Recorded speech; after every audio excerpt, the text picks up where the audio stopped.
It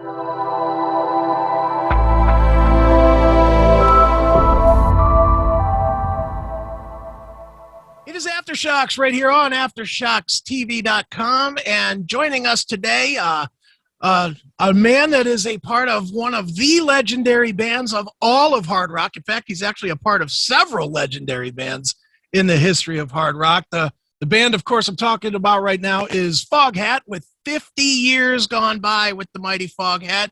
They have a new release coming out July 16th called 8 Days on the Road. And a guy that spent much more than 8 days on the road, spent like 8,000 days on the road, I think, is the guitarist of Foghat, Mr. Bryan Bassett. Bryan, how are you, sir?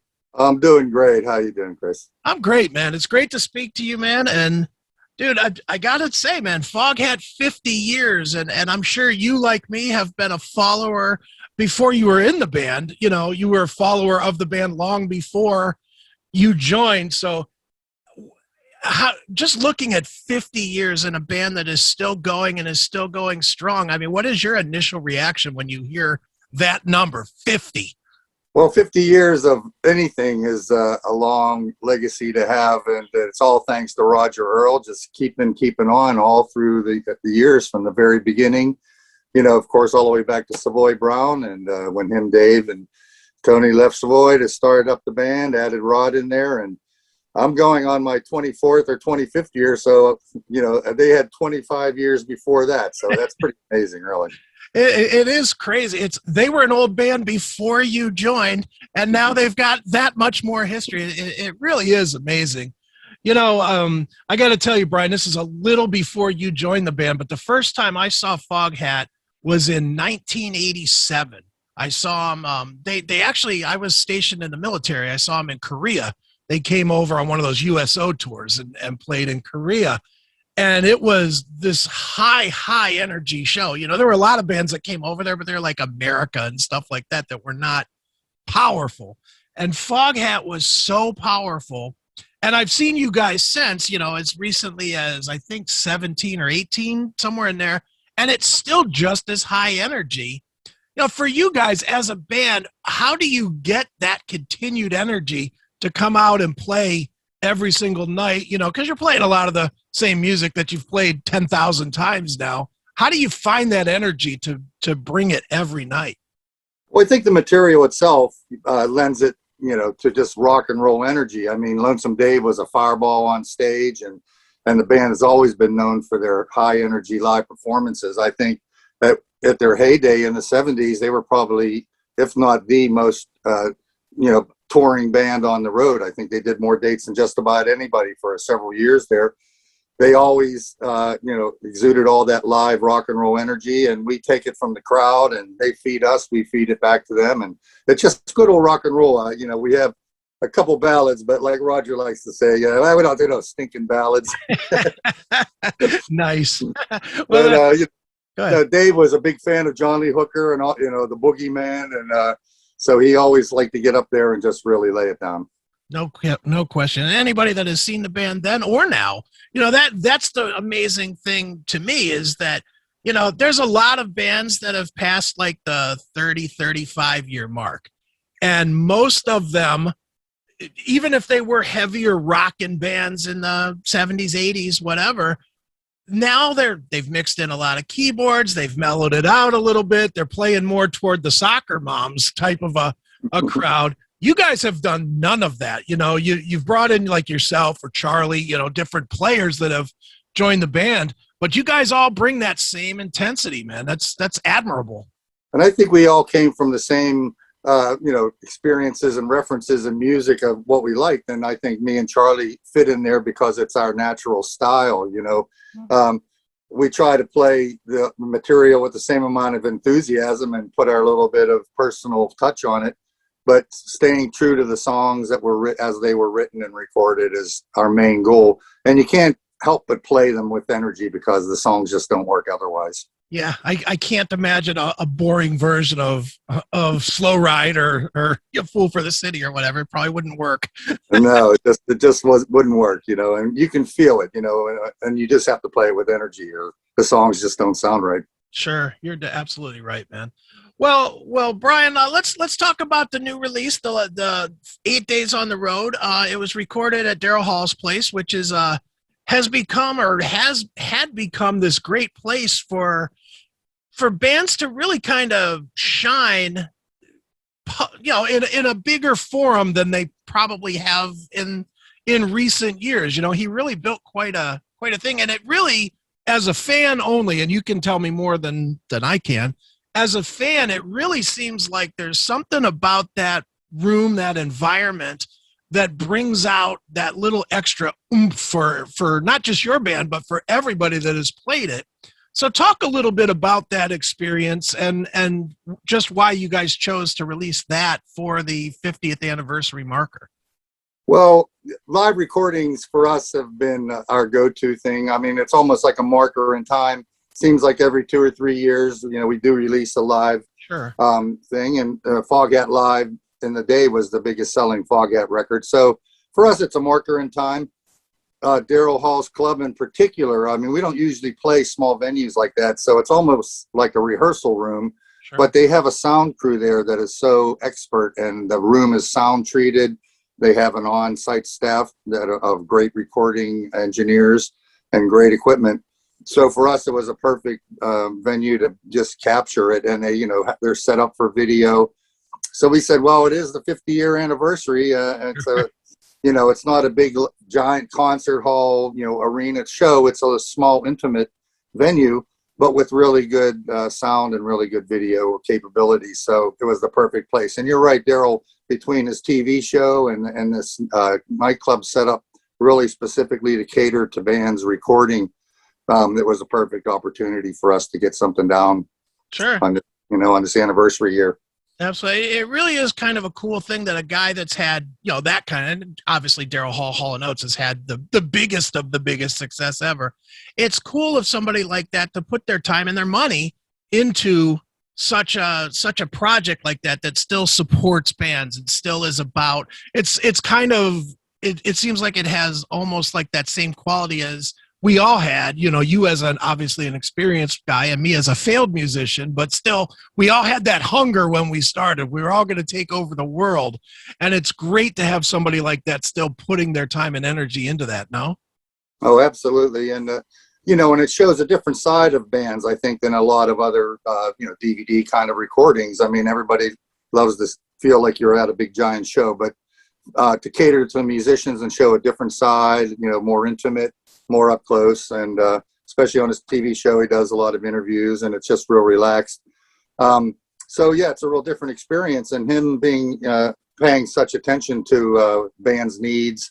I mean, obviously he's done many videos himself, so he knows what it takes to do a good show and do a good recording. So his attention to detail made it a pleasure to do. Absolutely, man. Well, it's a great release. One more time, it's called 8 Days on the Road, and Brian, actually have it right here. There it is. Perfect. Awesome. It's actually quite a big package.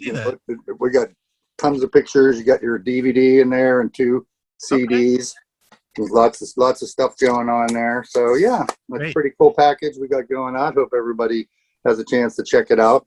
Sure. And I think we're going to do some vinyl as well. Oh, very good. And where would they go to pick it up? Oh, just Amazon or to the... Yeah, pretty much all the outlets. It'll be out there, where you get your favorite music, and also foghat.com, has links and, all kinds of information about releases and our tour dates coming up. Okay, excellent.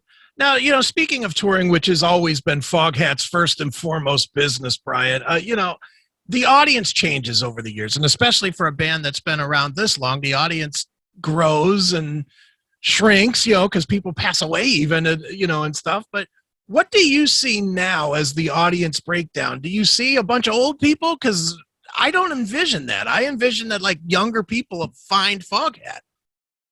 I think that's true. We're seeing about 3 generations now. I mean, especially with Slow Ride on some of the Guitar Hero games, and and we try to do a signing after most shows. And now we're getting young kids coming up with their plastic Guitar Hero guitars to get them signed. I think a lot of that's their parents' influence. I know my daughter, we used to listen to Cheap Trick records, in particular on a way to school was in my player. you know, she'd walk into first or second grade singing, you know, Cheap Trick songs. So, so a lot of, you know, classic rock is still big with, you know, people of our generation who now have kids. And of course, you know, our parents, you know, depending on the age group there. So, you know, we're seeing a pretty good cross section, particularly in the all age shows, outdoors festivals during the summer. So yeah, it's carrying on. Everybody's pleasantly surprised that classic rock bands are still really, you know, very much in demand in concert venues. Sure. Do you think a lot of that is because rock in general doesn't have, I don't want to say it's dead because I think that's nonsense. There's a ton of great bands that are out there today, but it doesn't have an outlet anymore to promote it, where classic rock, definitely every city you go to has a classic rock station, and it gives bands like Foghat, Foreigner, you know, et cetera, Bad Company. It gives all of the bands that have been around a long time that continued coverage that kind of lends itself to keeping value in the product. No? Oh, absolutely. And I think you know, our generation of bands, we didn't have the internet. We didn't have very much video, or, you know, even MTV was a revelation back in you know, the late 70s, early 80s, or whenever they came on.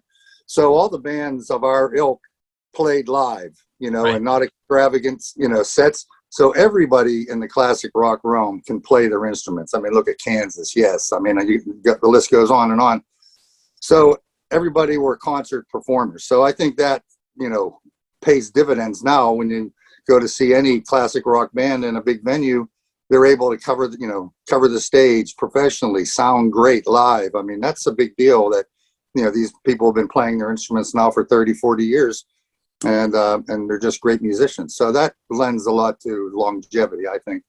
You know, and we came up, you know, starting in clubs, then theaters, then arenas, hopefully, and, you know, and then stadiums for some of the bigger bands. And, you know, all that experience, I think, pays dividends now, and, you know, in keeping classic rock alive.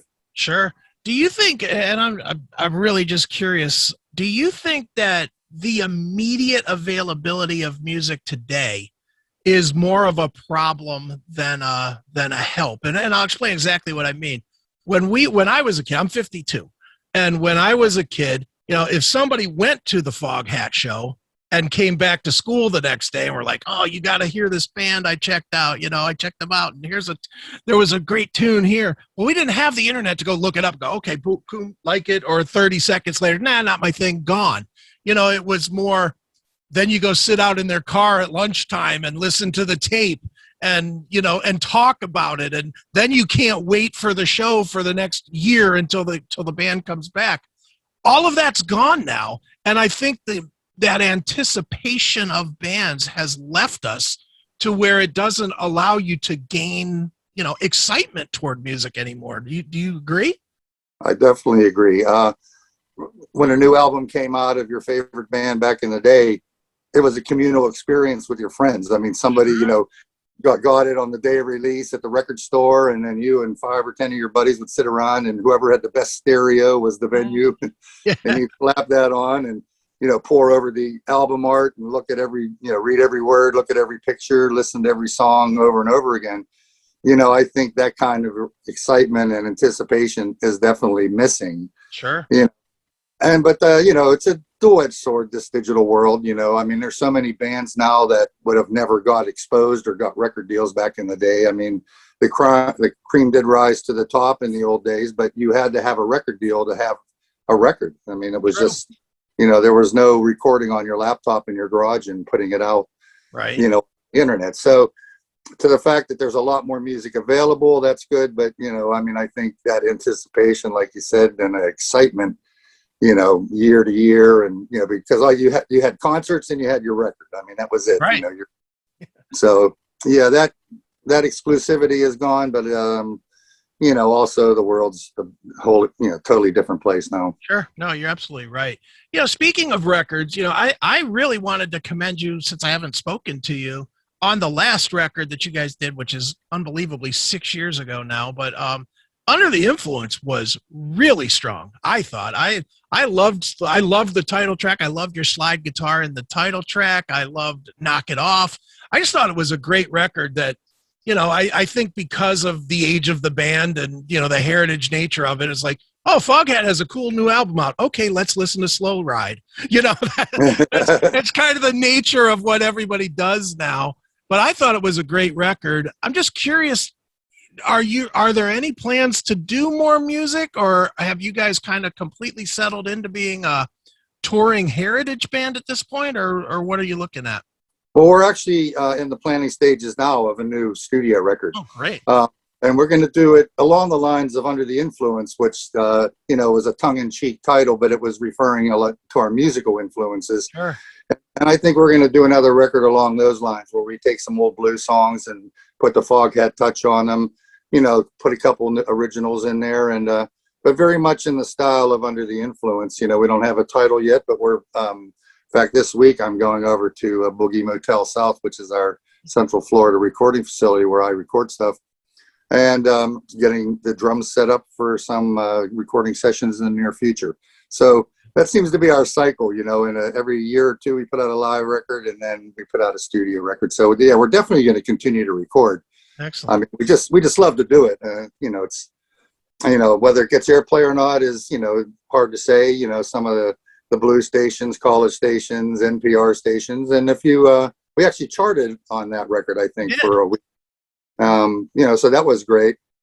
So yeah, but we record at our own time frame and at our leisure. When we get enough tracks that we really like and think that they hold together stylistically, then we'll plan the release. So probably in the next year or so, we're going to get something out. Very good, man.